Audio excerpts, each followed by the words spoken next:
Assalamualaikum warahmatullahi wabarakatuh. Bismillahirrahmanirrahim. Innal hamdalillah nahmaduhu wa nasta'inuhu wa nastaghfiruh wa na'udzu billahi min shururi anfusina wa sayyiati a'malina. Man yahdihillahu fala mudilla lahu wa man yudlil fala hadiya lahu. Wa ashhadu an la ilaha illallah wahdahu la syarika lahu wa ashhadu anna Muhammadan abduhu wa rasuluh. يا أيها الذين آمنوا اتقوا الله حق تقاته ولا تموتن إلا وأنتم مسلمون يا أيها الناس اتقوا ربكم الذي خلقكم من نفس واحدة وخلق منها زوجها وبث منهما رجالا كثيرا ونساء واتقوا الله الذي تساءلون به والأرحام إن الله كان عليكم رقيبا يا أيها الذين آمنوا اتقوا الله وقولوا قولا سديدا يصلح لكم أعمالكم ويغفر لكم ذنوبكم ومن يطع الله ورسوله فقد فاز فوزا عظيما أما بعد فإن أصدق الحديث كتاب الله وأحسن الهدي هدي محمد صلى الله عليه وعلى آله وسلم وشر الأمور محدثاتها وكل محدثة بدعة وكل بدعة ضلالة وكل ضلالة في النار. Alhamdulillah, kita bersyukur pada Allah Subhanahu wa taala pada hari ini, hari Rabu malam Kamis 24 Rajab 1444 Hijriah, kita dimudahkan oleh Allah Subhanahu wa taala untuk duduk bersama mengkaji kembali kitab Ushulul Iman fi Dhawil Kitabi was Sunnah.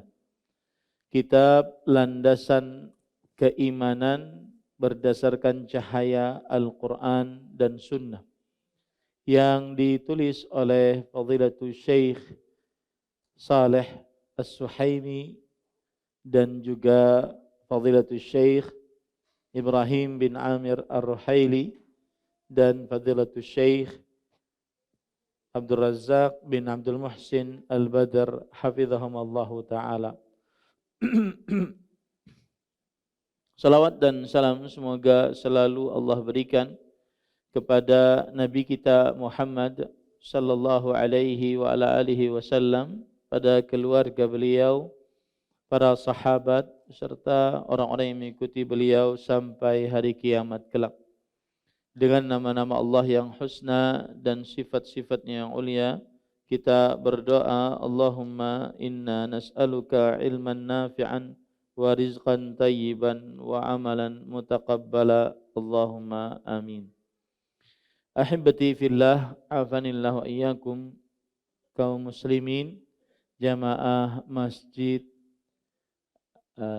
Imam Syafi'i yang senantiasa selalu diberkahi oleh Allah Subhanahu wa taala. Pada kesempatan kali ini kita membahas tentang Al-Faslul Awwal, pasal yang pertama, Tauhidur Rububiyah. Al-Mabhathul Awwal ma'nahu wa adillatuhu minal kitabi was sunnati wal aqli wal fitrati. Pembahasan yang pertama, makna Tauhid Rububiyah, dalil-dalilnya dari Al-Quran, hadis, akal, dan fitrah. Tetapi sebelum itu saya ingin menambahkan beberapa yang sudah saya sebutkan pada pertemuan sebelumnya, yaitu tentang tauhid. Tauhid, karena kita akan membahas tauhid rububiyah. Kemudian ada kata tauhid di situ. Maka seingat saya belum menjelaskan tentang kata tauhid secara detail Tauhid diambil dari kata wahhada yuwahhidu tauhidan, yang artinya ja'ala syai'a wahidan. Wahhada yuwahhidu tauhidan, yang artinya mengesahkan atau menjadikannya satu. Mengesahkan atau menjadikannya satu. Dan di dalam hadis-hadis Rasul sallallahu alaihi wa alihi wasallam terdapat kata tauhid ini. Berarti tauhid ini sudah dikenal dari mulai zaman Nabi Muhammad sallallahu alaihi wasallam. Kata tauhid ini sudah dikenal dari mulai zaman Nabi Muhammad sallallahu alaihi wasallam, yaitu ketika Rasulullah sallallahu alaihi wasallam mengutus Mu'adz bin Jabal radhiyallahu anhu ke negeri Yaman. Maka beliau berkata, innaka sata'ti qauman min ahlil kitab falyakun awwala fad'uhum ila an yashhadu an la ilaha illallah wa anna Muhammadan Rasulullah. Sesungguhnya engkau akan mendatangi suatu kaum dari ahlul kitab. Jika engkau mendatangi mereka, maka serulah mereka agar mereka bersyahadat bahwa tidak ada yang berhak diibadahi melainkan Allah, dan bahwa Muhammad sallallahu alaihi wasallam adalah Rasulullah. Ini asal hadisnya begitu. Dalam riwayat-riwayat yang lain disebutkan falyakun awwala ma tad'uuhum ila an yuwahhidullah. Yang artinya jadikanlah dakwah pertama kali kepada mereka agar mereka mentauhidkan Allah. Ila an yuwahhidullah. Jadi kata-kata tauhid itu sudah ada di zaman Nabi Muhammad sallallahu alaihi wasallam. Dalam riwayat yang lain, falyakun awwala ma tad'uhum ilaihi tauhidullah. Yang artinya maka jadikanlah yang pertama kali kamu dakwahkan adalah mentauhidkan Allah Subhanahu wa taala. Ini disebutkan dalam riwayat Imam Ad-Daruqutni. Tauhidullah itu sudah dikenal di zaman Nabi Muhammad sallallahu alaihi wasallam, kata tauhid. Kemudian juga ada hadis seperti misalkan Jabir bin Abdullah radhiyallahu anhuma berkata, fa ahalla bitauhid. Maka Nabi pun bertalbiyah dengan mengucapkan tauhid. Nah, ini menunjukkan bahwa kata tauhid sudah dikenal di zaman Nabi Muhammad sallallahu alaihi wa ala alihi wasallam. Nah, kemudian tambahan juga yang ingin saya tambahkan di sini adalah pembagian tauhid menjadi 3 itu sebagian orang menganggap bahwa tauhid dibagi menjadi 3 ini tidak ada dalilnya. Kemudian sebagian orang juga menganggap bahwa tauhid dibagi menjadi 3 ini mirip keyakinan trinitasnya orang-orang Nasrani. Maka sebagai jawaban atas pernyataan ini bahwa pembagian tauhid dibagi menjadi 3 ini tidak ada dalilnya dan mirip dengan keyakinan trinitas Nasrani, sanggahannya adalah pembagian tauhid menjadi 3 ini hanya sebatas untuk sarana pembelajaran. Ya, ini jawaban pertama atau sanggahan pertama. Ini adalah sarana pembelajaran saja. Seperti misalkan kalau kita berbicara hukum fikih. Di dalam ilmu fikih ada hukum syariat yang 5, yaitu wajib, mustahab, mubah, makruh, haram.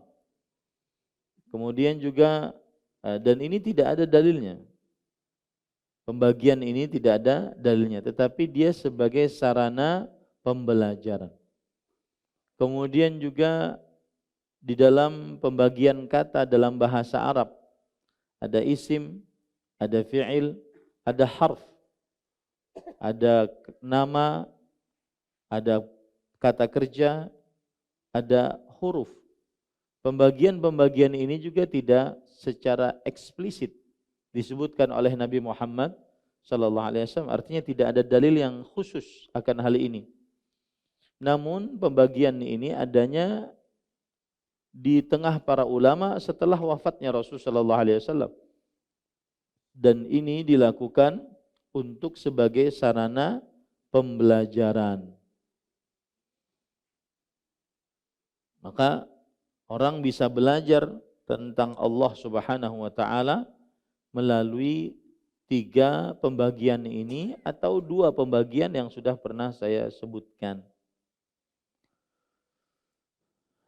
Dan para ikhwan yang dirahmati oleh Allah Subhanahu wa taala, intinya pembagian ini adalah untuk pembelajaran. Dan pembagian ini tidak terbatas pada 3, tetapi juga bisa 2.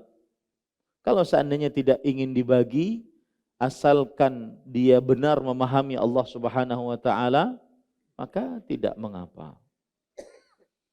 Kemudian sanggahan yang kedua yang menyatakan bahwa pembagian tauhid menjadi 3 ini adalah tidak ada dalil secara khusus, kemudian juga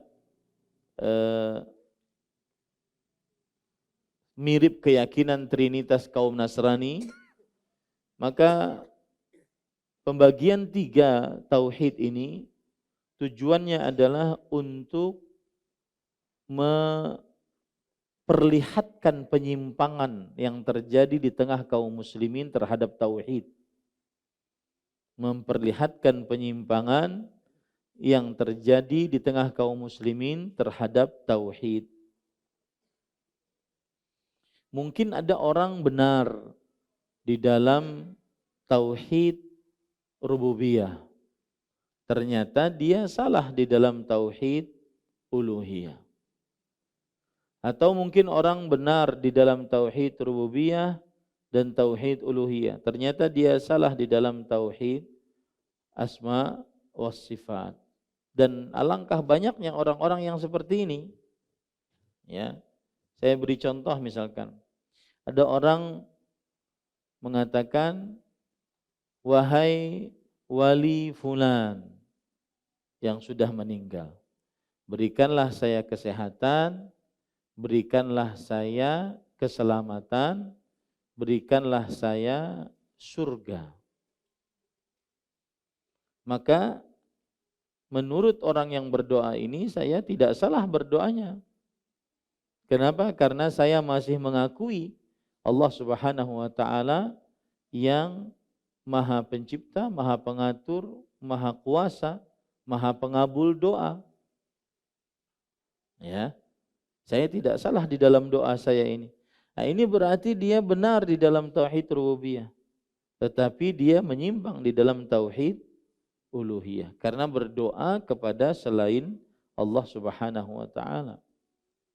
Nah, ini jadi sanggahan yang kedua yang mengatakan pembagian tauhid tidak ada dalilnya, pembagian tauhid mirip dengan Trinitas Nasrani, maka sanggahannya adalah pembagian ini untuk menampakkan penyimpangan yang terjadi di tengah masyarakat kaum muslimin. Kalau antum tanya, siapa yang menciptakan langit dan bumi? maka mereka akan menjawab Allah Subhanahu wa taala. Lalu kenapa masih beristighatsah, minta kepada orang yang sudah mati? Minta pertolongan dalam keadaan yang sempit, minta sesuatu yang tidak bisa dikabulkan kecuali oleh Allah kepada makhluk-makhluk Allah. Nah, ini kan berarti mereka benar di dalam tauhid rububiyah, tetapi menyimpang di dalam tauhid di dalam tauhid uluhiyah, ibadah. Ini tujuannya, ya. Ini tujuannya agar seseorang benar-benar tahu penyimpangan yang terjadi pada tauhid tersebut. Taib. Kemudian kita sekarang masuk kepada apa yang disebutkan oleh penulis. Al-faslul awwal tauhidur rububiyah. Al-mabhathul awwal ma'nahu wa adillatuhu minal kitabi was sunnah wal aqli wal fitrah. Awalan ta'rifuhu. Alif. Lughatan ar-rububiyyatu masdarun minal fi'li rababa. Wa minhu ar-rabbu. Far-rububiyyatu sifatullah. Wa hiya ma'khudhatun min ismi rabb. War-rabbu fi kalamil arabi yutlaqu ala ma'anin minha al-maliku was-sayyidul muta'u wal muslihu. Amma fil istilahi fa inna tauhid ar-rububiyyati huwa ifradullah bi af'alihi wa minha al-khalqu war-rizqu was-siyadatu wal-in'am wal-mulku wat-taswir wal-'ata wal-man'u wan-naf'u wad-darru wal-ihya wal-imatah wat-tadbir al-muhkam wal-qada'u wal-qadar wa ghairu dhalika min af'alihi allati la syarika lah. Walihada fa innal wajib 'alal 'abdi an yu'mina bidzalika kullih. Nah. Pasal pertama tauhid rububiyah. Pembahasan pertama makna dan dalil-dalilnya Al-Qur'an, sunnah, akal dan fitrah. Pertama, definisi tauhid rububiyah secara bahasa atau etimologi. Ar-rububiyah adalah kata asal atau masdar dari kata kerja robba. Dari kata itu diambil kata ar-rob, maka rububiyah adalah sifat Allah. Diambil dari nama ar-rob. Kata ar-rob dalam dialek Arab digunakan untuk beberapa makna. Antara lain dengan makna al-malik yang berarti pemilik, as-sayyidul muta' yang berarti pemimpin atau tuan yang ditaati, dan al-muslih yang berarti pendamai, yang memperbaiki dan yang menyuruhkan perbaikan. B. Adapun menurut istilah atau terminologi, tauhid rububiyah berarti mengisahkan Allah pada semua perbuatannya, seperti mencipta, memberi rizki, memimpin, memberi nikmat, memiliki, membentuk, memberi atau menahan, memberi manfaat atau mudarat, menghidupkan, mematikan, mengatur dengan bijak, menentukan qada dan qadar, dan perbuatan-perbuatannya yang lain. Tidak ada sekutu baginya dalam perbuatan-perbuatan tersebut. Nah. Oleh sebab itu, seorang hamba wajib beriman dan meyakini semua yang demikian. Baik, para ikhwah yang dirahmati oleh Allah Subhanahu wa taala, sebelum kita lanjut, apa urgensi tauhid rububiyah? Apa pentingnya meyakini tauhid rububiyah? Ini tidak disebutkan oleh penulis. Jawabannya yang pertama adalah pentingnya tauhid rububiyah, yaitu tauhid rububiyah adalah sumber ataupun sebab seseorang bahagia. Jika seorang meyakini Allah Subhanahu wa taala Maha Pencipta, Maha Pengatur, Maha berkuasa, maka dia akan bahagia. Dari sisi mana? Contoh, ketika dia meyakini Allah Maha Pencipta, Maha Pengatur, Maha Berkuasa, maka dia yakin Allah Subhanahu wa taala mengatur alam semesta ini dengan sebaik-baiknya. Memberikan rizki dan menjamin rizki bagi seorang hamba. Maka dia bahagia. Dia tidak mudah sedih, dia tidak mudah gelisah, galau, dia tidak mudah bingung. Karena dia meyakini ada Allah yang Maha Pencipta, Maha Pengatur, Maha Berkuasa. Contoh dalam masalah rezeki, Allah Subhanahu wa taala berfirman di dalam Al-Qur'an tentang rezeki. Wa ma min dabbatin fil ardi illa 'ala Allahi rizquha wa ya'lamu mustaqarraha wa mustawda'aha kullun fi kitabim mubin. Yang artinya, dan tidaklah ada makhluk melata di atas muka bumi ini kecuali Allah lah yang menjamin rizkinya. Alallahi rizquha, memberi rizkinya, menjamin rizkinya. Dan Allah mengetahui tempat berdiam binatang tersebut dan tempat menyimpannya.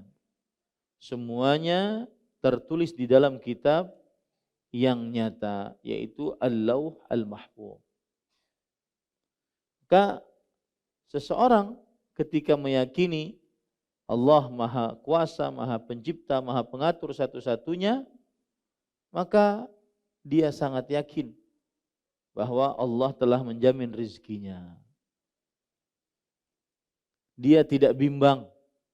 Sebagaimana hadis Rasul sallallahu alaihi wasallam, "Ittaqullah wa ajmilu fit talab, fa inna nafsan lan tamuta hatta yastakmila rizqaha, wa in abta'a anha." Yang artinya, bertakwalah kepada Allah dan berusahalah yang baik mencari rezeki. Sesungguhnya seseorang tidak akan mati sampai dia menyempurnakan rezekinya yang sudah ditentukan oleh Allah Subhanahu wa taala. Makanya orang yang kuat tauhid rububiyah, dia tidak pernah putus asa berusaha, tidak pernah putus asa berjuang. Karena dia yakin ada Allah yang Maha Kuasa, mencipta, mengatur. Ini urgensinya, pentingnya bertauhid rububiyah. Dia tidak pernah putus asa untuk berdoa. Walaupun sudah menikah belasan tahun belum dapat anak. Dia yakin Allah Maha Kuasa atas hal tersebut. Lihat Al-Hasan Al-Basri berkata tentang rezeki. Kata beliau, "Lamma alimtu anna rizki qad katabahu Allahu li, itma'anna qalbi, li'annahu lan ya'khudhahu ghairi." Ketika aku mengetahui bahwa rizkiku sudah dituliskan oleh Allah di dalam kitab Lauhul Mahfuz, sudah ditentukan oleh Allah takaran-takarannya, jumlahnya, nominalnya, maka hatiku menjadi tenang. Karena tidak akan ada yang mengambil rezekiku selain aku. Berarti yang belum aku dapatkan memang belum takdirku. Belum ketetapan Allah Subhanahu wa taala. Nah, orang yang bertauhid rububiyah, dia tidak akan pernah bunuh diri. Orang yang bertauhid rububiyah, dia senantiasa penuh dengan tawakal kepada Allah. Orang yang bertauhid rububiyah, la yasta'jilul haram, tidak mendahulukan yang haram. Orang yang bertauhid rububiyah, dia senantiasa akan penuh ketenangan hati. Karena dia sumber kebahagiaan tauhid rububiyah. Ini yang pertama, urgensinya tauhid rububiyah. Yang kedua, urgensinya tauhid rububiyah adalah tauhid rububiyah itu pondasi tauhid uluhiyah. Pondasi.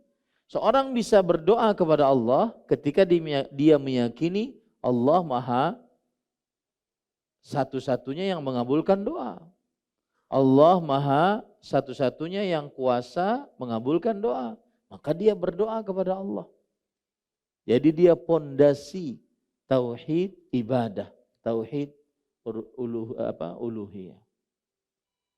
Coba perhatikan saja, kapan kita sedang malas berdoa, malas berzikir, malas memohon kepada Allah, berarti kita sedang lemah tauhid rububiyahnya. Lebih mengandalkan kekuatan manusia, lebih mengandalkan kekuatan harta, lebih mengandalkan kekuatan kepintaran, kekuatan teknis, dan seterusnya. Tim, strategi, planning, ya, padahal itu semua jika Allah jadikan tidak jadi, maka tidak akan pernah jadi. Maka tauhid rububiyah adalah pondasi untuk tauhid uluhiyah. Kenapa dia mau sholat? Karena dia ingin dapat pahala dari Allah. Kenapa inginnya dapat pahala dari Allah? Karena hanya Allah yang dapat memberi pahala. Tauhid rububiyah. Kenapa dia mau baca Quran?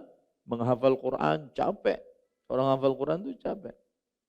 Ngulang-ngulang setiap pagi. Kalau enggak hilang. Kenapa? Karena dia ingin dapat pahala dari Allah Subhanahu wa taala. Kenapa hanya ingin dapat pahala dari Allah? Karena hanya Allah yang mampu memberikan pahala. Tauhid rububiyah pondasi untuk tauhid uluhiyah. Kapan kita malas tahajud? Kapan kita malas tahajud? Yang di dalam tahajud itu ada berdoa di sepertiga malam terakhir, yang mana di dalam sepertiga malam terakhir tersebut Allah mengabulkan doa-doa. Man yad'uni fa astajibulah, man yastaghfiruni fa aghfirulah. Siapa yang berdoa kepadaku aku kabulkan, siapa yang beristighfar kepadaku aku berikan maghfirah. Man yas'aluni fa u'tiyah, siapa yang meminta kepadaku aku akan berikan permintaannya. Kenapa malas? Karena dia sedang kurang tauhid rububiyah. Nah ini para ikhwan yang dirahmati oleh Allah. Lihat, Allah berfirman dalam ayat pertama yang terdapat perintah dalam Al-Quran. Surah Al-Baqarah ayat 21. Ayat pertama perintah itu. Ya ayyuhan nas u'budu. Wahai manusia, beribadalah kalian kepada Allah. Kenapa beribadah kepada Allah? Rabbakumul ladzi khalaqakum walladzina min qablikum la'allakum tattaqun.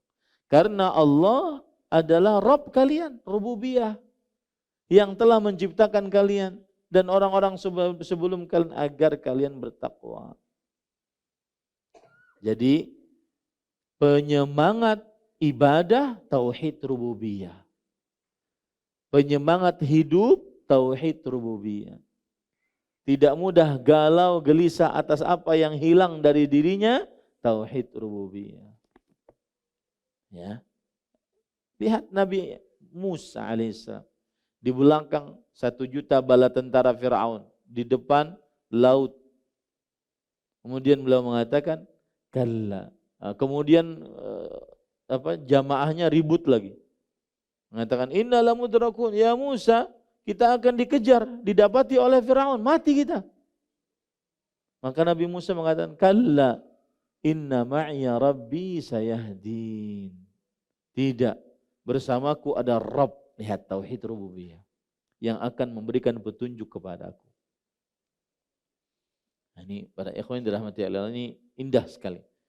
Tauhid rububiyah pondasi untuk tauhid uluhiyah. Orang bisa semangat beribadah, khusyuk sholat. Ini jawaban-jawaban saat ketika sudah berhijrah lama, mana ada lagi kekhusyuan. Dulu waktu-waktu mulai awal-awal mulai mengenal dakwah sunnah, semangat. Kalau sholat sampai bisa nangis, sampai terseduh-seduh. Sekarang jangankan nangis. Sholat aja datang paling terakhir. Masbuk paling terakhir. Masbuk paling terakhir itu bila? Sebelum salam. Masbuk paling terakhir. Ya. Karena sibuk dengan dunia, hanya modal penampilan jenggot di atas mata kaki, yang perempuannya bercadar, kemudian memakai jilbab lebar, tetapi akidahnya, pengamalan terhadap ilmunya jauh. Akhirnya tidak semangat lagi beribadah, semangatnya menuntut ilmu, menuntut harta. Nah, kemudian para ikhwan yang dirahmati oleh Allah Subhanahu wa taala, yang ketiga, pembahasan tauhid rububiyah semakin penting di zaman sekarang karena orang-orang tersibukkan dengan dunia sehingga akhirnya dia menjauh dari Allah Subhanahu wa taala. Sama seperti kelompok dahulu yang sekarang muncul. Dahulu kelompok itu muncul karena ingin menjauhkan manusia dari dunia. Tapi penampilannya sekarang penampilan duniawi sekali. Kelompok tasawuf itu dahulu muncul karena ingin menjauhkan orang dari dunia. Ingin mencelakan dunia. Ingin merendahkan dunia. Tapi penampilan sebagian orang-orang yang mengaku bertasawuf sekarang lebih condong kepada kemewahan dunia. Maka orang kalau bertauhid rububiyah, maka akhirnya dia tidak lupa ada Allah yang maha pengatur, maha pencipta, maha berkuasa. Tidak terlena dengan dunia. Tidak terlena dengan kemewahan-kemewahan dunia.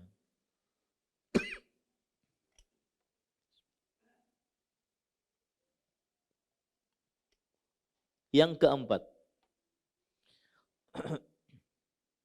salah satu urgensinya tauhid rububiyah adalah yaitu untuk menangkal pemikiran-pemikiran yang menyimpang di dalam tauhid rububiyah, terutama di zaman sekarang, yaitu orang-orang yang menyebarkan pemahaman ateis, yaitu menafikan adanya pencipta alam semesta yang akan kita pelajari nanti.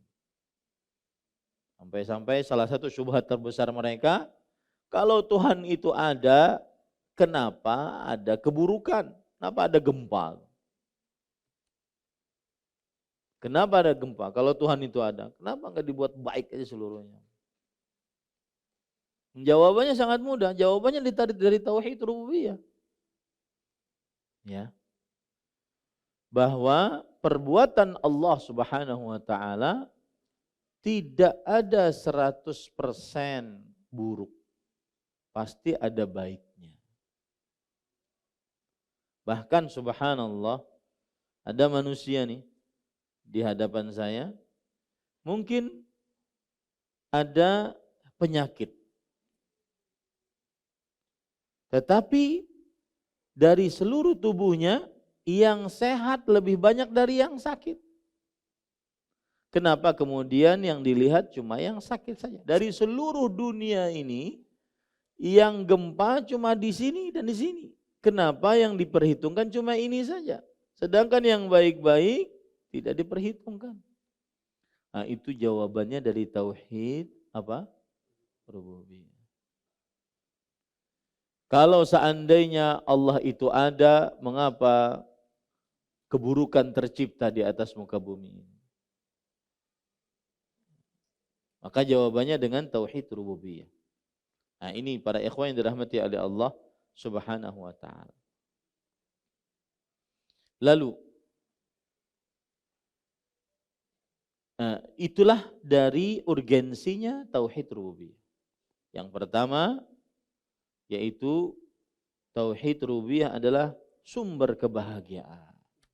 Sumber bahagia. Bahagia itu tempatnya di dalam qalbu. Bukan bahagia itu di luar qalbu.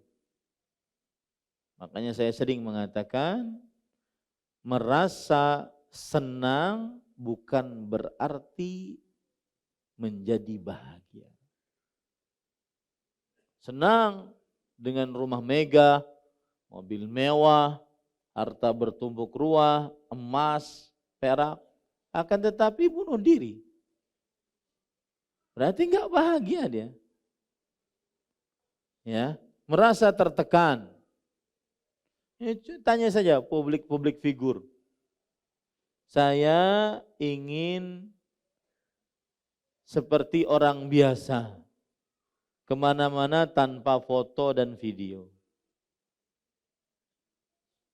Ya. Ini para ikhwan yang dirahmati oleh Allah Subhanahu wa taala. Dia sumber kebahagiaan, tauhid rububiyah. Kemudian yang kedua tadi, tauhid rububiyah adalah landasan atau pondasi atas tauhid uluhiyah. Yang ketiga, tauhid rububiyah penting karena sebagian orang mendewakan materi, semuanya harus uang. Ya, kalau tidak ada uang maka tidak bisa hidup. Ukurannya adalah uang. Uang berarti dia bahagia. Padahal yang membuat bahagia adalah siapa? Allah Subhanahu wa taala.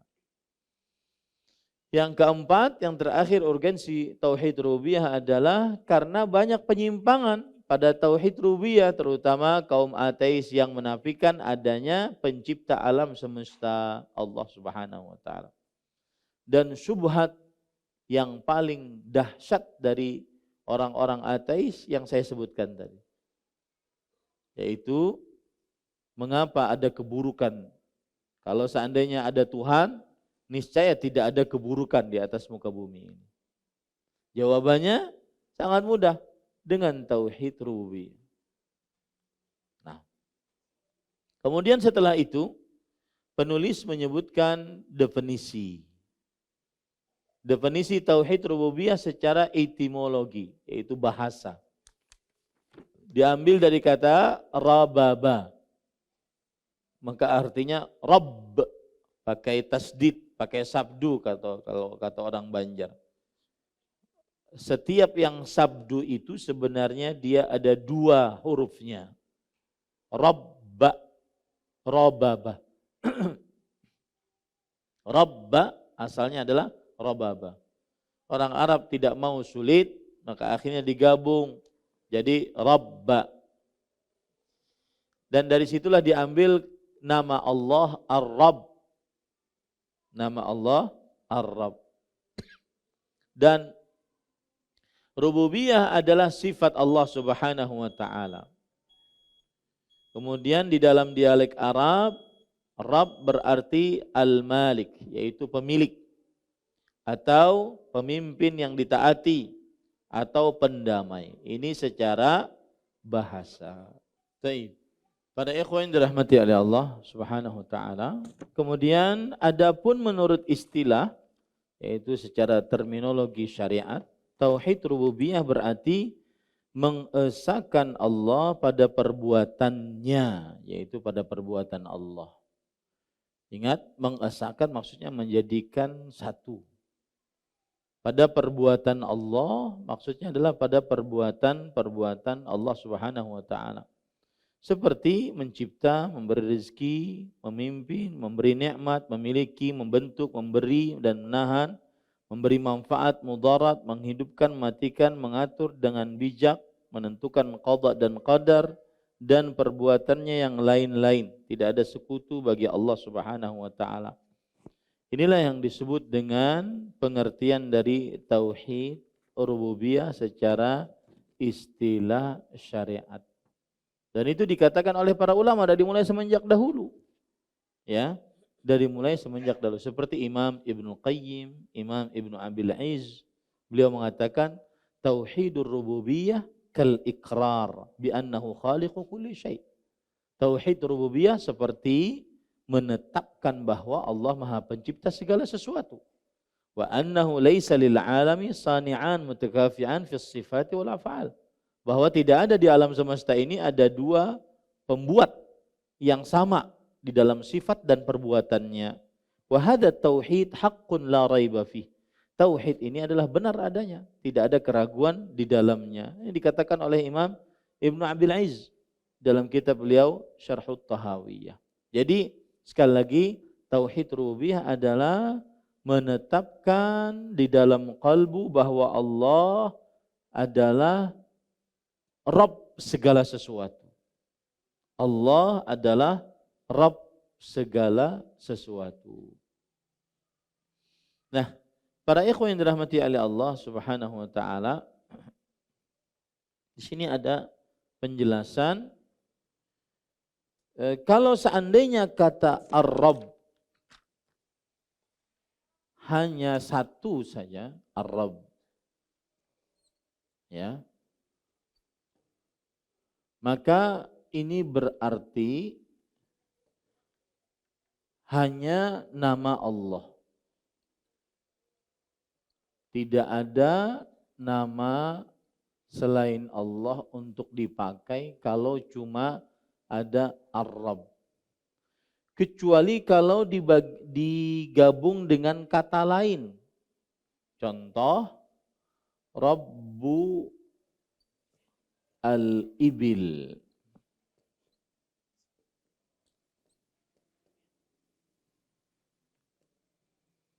Rabbul Ibil. Maka ini bisa kalau kata Rabb digabung dengan kata lain bisa bermakna Allah, bisa bermakna selain Allah Subhanahu wa taala. Bisa maksudnya adalah Tuhannya onta, bisa pemilik onta. Nah, ini kalau kata Rabb digabung dengan kata yang lain. Tapi kalau kata Rabb cuma Ar-Rabb saja, maka ini tidak boleh dipakai kecuali hanya untuk nama siapa? Nama Allah Subhanahu wa taala. Nah, ini penjelasan dari kata Ar-Rabb. Baik. Jadi kalau kata Ar-Rabb itu digabung dengan kata lain, maka dia bisa bermakna Allah, bisa bermakna selain Allah Subhanahu wa taala. Kemudian tauhid rububiyah mempunyai rukun. Tauhid rububiyah mempunyai rukun. Coba perhatikan pada ikhwan yang dirahmati oleh Allah Subhanahu wa taala. Kita tulis rukun tauhid rububiyah, arkan tauhid ar-rububiyah.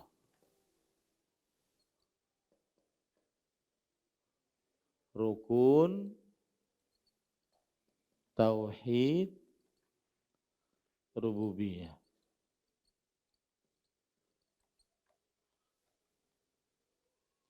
Rukun tauhid rububiyah ada 3. Yang pertama adalah al-mulk, yaitu kekuasaan. Kemudian at-tadbir, pengaturan. Kemudian yang ketiga al-khalqu, penciptaan. Inilah rukun tauhid rububiyah. Bahwa Allah satu-satunya yang berkuasa, Allah satu-satunya yang mengatur, Allah satu-satunya yang mencipta. Nah, para ikhwan yang dirahmati oleh Allah Subhanahu wa taala, tauhid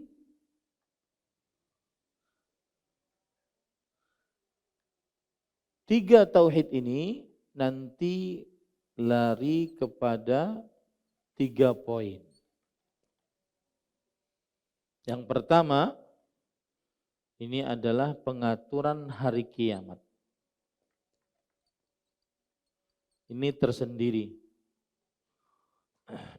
Kemudian di sini pengaturan rezeki, ajal, kemudian nasib.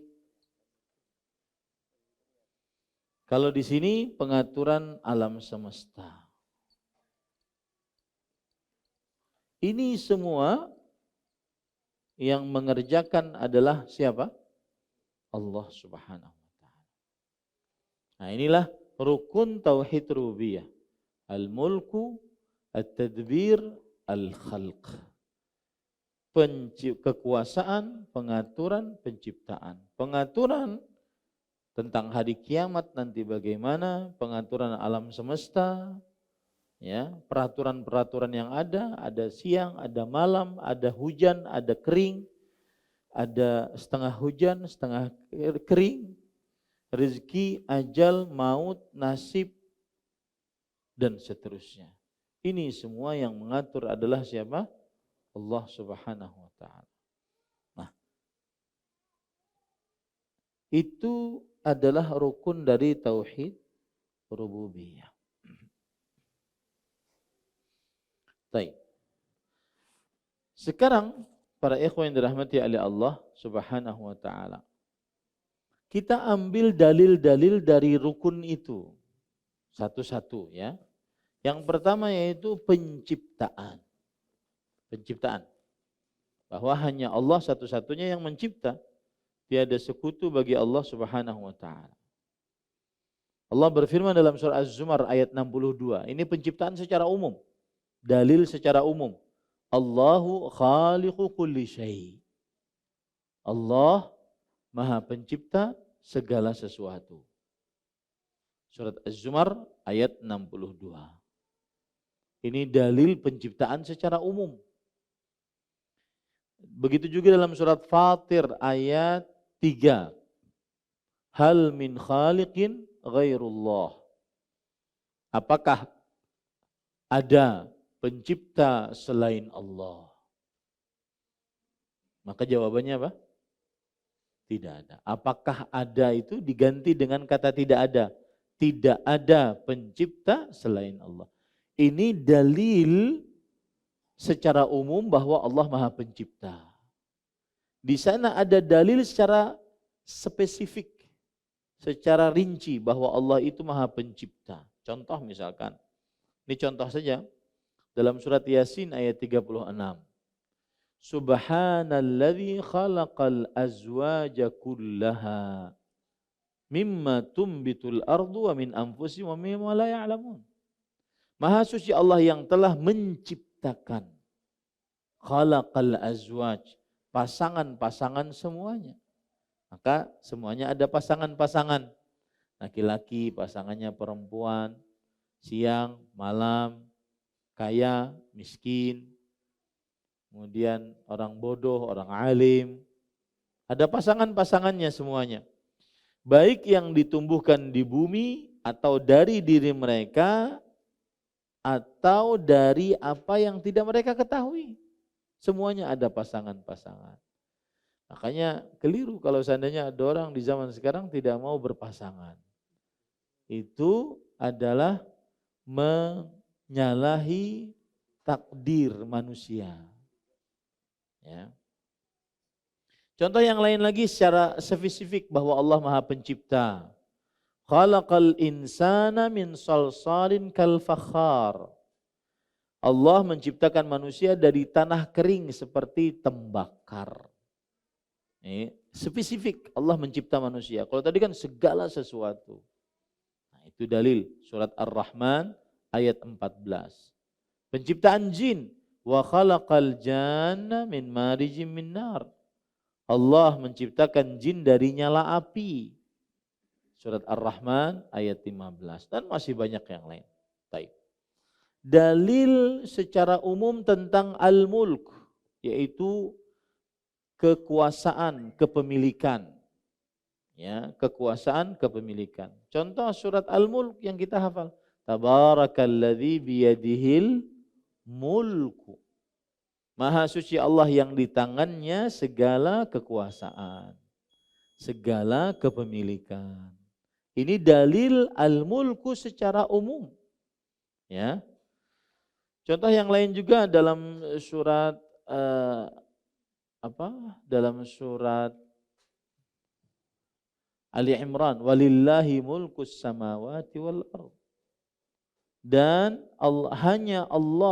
hanya kepemilikan Allah, kekuasaan kerajaan langit dan bumi.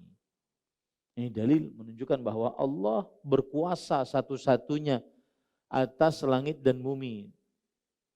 Nah, contoh spesifik bahwa Allah itu berkuasa di antaranya urusan rezeki. Di antaranya urusan rezeki.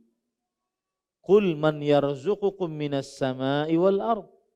Katakan wahai Muhammad, siapa yang memberikan rezeki kepada kalian di langit dan di bumi? Ya. Tidak ada lain kecuali Allah Subhanahu wa taala. Itu disebutkan dalam surat Yunus ayat 31. Dalam surah An-Nas, Malikin Nas, yaitu yang maha berkuasa atas manusia. Makanya saya katakan tadi orang yang bertauhid rububiyah, dia tidak akan pernah galau. Kalau waktunya sudah dapat, pasti dapat.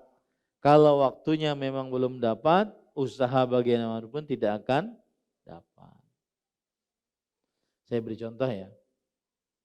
Ada dulu kawan saya kerja di kota Jeddah. Kota Jeddah itu 1 jam 1 jam dari Jeddah ke Mekah.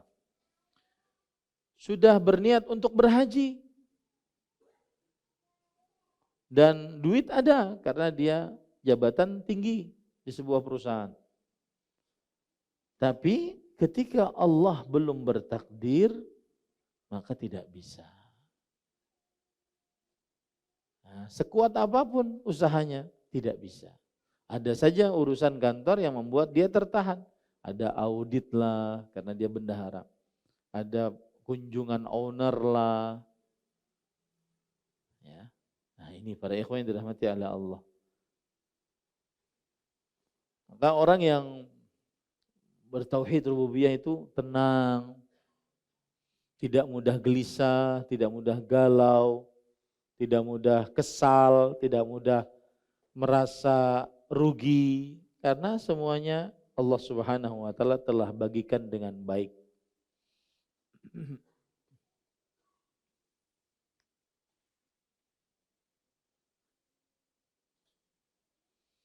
Taib.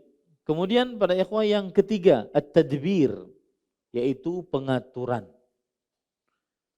Pengaturan. Maka dalilnya pengaturan ini diantaranya adalah menjalankan aturan alam semesta yang sudah saya sebutkan tadi.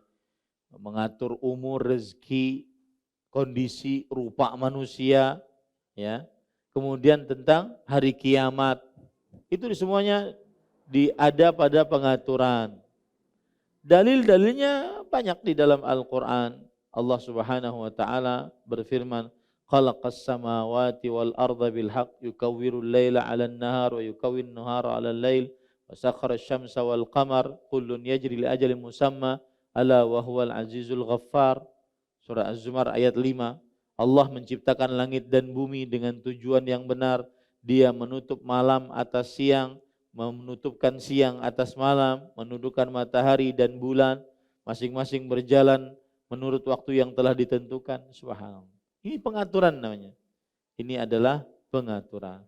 Pengaturan bentuk rupa, pengaturan warna kulit, pengaturan lisan antar manusia. Surat Ar-Rum ayat 22. Min ayatihi khalqus samawati wal ardi wa ikhtilafu alsinatikum wa alwanikum. Dan termasuk tanda-tanda kekuasaan Allah menciptakan langit dan bumi dan berlain-lain bahasa kalian dan warna kulit kalian, beda-beda. Ya. Termasuk pengaturan Allah menciptakan dari jenis laki-laki pasangannya jadi jenis perempuan, sama-sama manusia. Coba kalau seandainya seluruh anak Adam dan Hawa itu laki-laki dari jenis manusia. Lalu pian disuruh mencari bini dari jenis selain manusia. maka tidak akan pernah terdapat sakinah, mawaddah dan rahmah. Ya. Ini dijelaskan oleh Imam Al-Qayyim rahimahullah, dan ini pelajaran tentang tauhid rububiyah. Walau anna Allah ja'ala bani Adama kullaha dzukuran wa ja'ala inathahum min jinsin akhar min ghairihim imma min janin aw hayawan lama hasala hadzal i'tilaf. Kalau seandainya Allah menjadikan keturunan anak Adam itu dari jenis laki-laki seluruhnya, dan Allah menjadikan pasangannya perempuan dari jenis lain, baik itu dari jenis jin ataupun hewan, maka tidak akan tercipta persatuan, kasih sayang, ketenangan. Tidak ada. Secantik-cantiknya jin, maka ngalih diragap. Ya. Ini enggak dapat buka, hanya hendak dihargai buka. Tidak terdapat ketenangan, cinta, kasih sayang. Secantik-cantiknya warik, ya, tidak sama dengan perempuan. Maka ini tauhid rububiyah yang berkaitan dengan tadbir, pengaturan. Ya, pengaturan. Nah, itu rukun dari tauhid rububiyah. Baik. Kita ambil dalil dari tauhid rububiyah, ya. Penulis rahimahullahu taala berkata,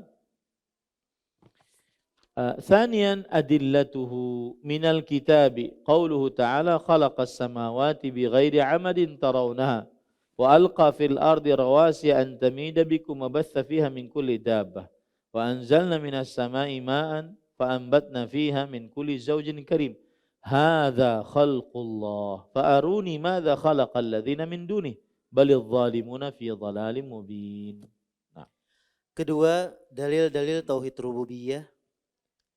Dalil-dalilnya dari Al-Quran antara lain firman-firman Allah Subhanahu wa taala sebagai berikut, yang artinya Dia menciptakan langit tanpa tiang yang kamu melihatnya, dan Dia meletakkan gunung-gunung di permukaan bumi supaya bumi itu tidak menggoyangkan kamu, dan memperkembangbiakkan padanya segala jenis binatang. Dan kami turunkan air hujan dari langit, lalu kami tumbuhkan padanya segala macam tumbuh-tumbuhan yang baik. Inilah ciptaan Allah, maka perlihatkanlah olehmu kepadaku apa yang telah diciptakan oleh sembahan-sembahanmu selain Allah. Mahallus syahid, inti pendalilan dari ayat ini adalah ketika Allah berfirman, inilah ciptaan Allah, hadza khalqullah. Makanya tauhid rububiyah ada 3 rukunnya. Al-khalq, penciptaan. Ya, penciptaan. Kemudian ayat yang kedua surat Tur ayat 35, am khuliqu min ghairi syai'in am humul khaliqun. Nah, dan yang kedua, apakah mereka diciptakan tanpa sesuatu pun ataukah mereka yang menciptakan diri mereka sendiri? At-Tur ayat 35. Coba ulangi artinya. Apakah mereka diciptakan tanpa sesuatu pun ataukah mereka yang menciptakan diri mereka sendiri? Ayat ini ketika didengar oleh sahabat Tabi Adi bin Hatim, waktu itu beliau masih musyrik, beliau mengatakan kada qalbi an yatir. Hampir saja jantungku copot karena dahsyatnya ayat ini. Am khuliqu min ghairi syai'. Orang-orang yang tidak percaya adanya Tuhan Allah Subhanahu wa taala. Maka katakan saja kepada mereka, lalu apakah kalian tercipta dengan sendirinya? Am humul khaliqun, atau kalian menciptakan diri kalian sendiri? Dua-duanya enggak mungkin. Ini ada dengan sendirinya enggak mungkin, pasti ada yang menciptakan. Atau dia mencipta diri sendiri, ini juga tidak lebih tidak mungkin lagi.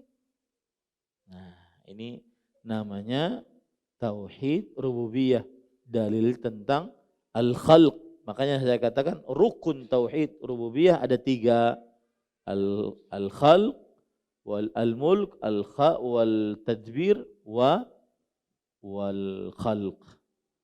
Ya, kekuasaan, pengaturan dan penciptaan. Kita ambil dari hadis Rasul. Minas sunnah ma rawahu al-Imam Ahmad wa Abu Dawud min hadis Abdullah bin Syikhir anhu marfu'an wa fihi as-sayyidu Allah tabaraka wa ta'ala. Wa qad thabata at-Tirmidzi an fi at-Tirmidzi wa ghairihi anna an-nabiy sallallahu alaihi wasallam qala fi wasiyati li Ibn Abbas radhiyallahu anhuma wa'lam anna al-ummah law ijtama'at ala an yanfa'uka bi syai' lam yanfa'uka illa bi syai'in qad katabahu Allah lak. Wa in ijtama'u ala an yadhurruka bi syai' lam yadhurruka illa bi syai'in qad katabahu Allah 'alaik. Rufi'atil aqlam wa jaffatis suhuf. Nah, Dalilnya dari as-sunnah antara lain adalah as-sunnah maksudnya hadis. As-sunnah maksudnya apa? Hadis Rasul. Dalil bahwa Allah adalah Rabb. Dalil bahwa Allah satu-satunya yang berkuasa mencipta pengatur.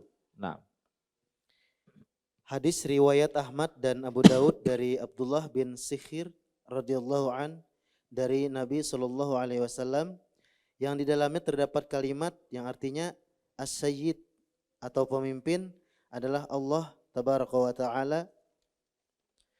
Dalam sebuah hadis sahih riwayat At-Tirmizi dan lain-lain. As-Sayyid Allah. Artinya pemimpin adalah Allah. Pemimpin, pengatur, pencipta, yang berkuasa, pemimpin adalah Allah Subhanahu wa taala satu-satunya. Terutama ini terlihat saat nanti di hari kiamat. Pemimpin satu-satunya adalah Allah. Ketika Allah berfirman, Anal Malik, Anad Dayyan, Ainal Jabbarun, Ainal Mutakabbirun. Aku sang raja, aku yang memintai pertanggungjawaban. Mana orang-orang yang sombong, mana orang-orang yang congkak. Saat itu tidak ada sang raja kecuali Allah Subhanahu wa taala. Tidak ada sayyid waktu itu kecuali Allah Subhanahu wa taala. Nah, bahwa sesungguhnya Nabi sallallahu alaihi wasallam dalam wasiatnya kepada Ibnu Abbas radhiyallahu an bersabda yang artinya, dan ketahuilah bahwa seandainya seluruh umat manusia berkumpul untuk memberikan manfaat kepadamu, niscaya mereka tidak dapat melakukannya kecuali sesuatu yang telah dituliskan Allah untukmu. Dan seandainya mereka bersatu untuk menjelakaimu, niscaya mereka tidak akan mampu melakukannya kecuali sesuatu yang telah Allah tuliskan atas dirimu.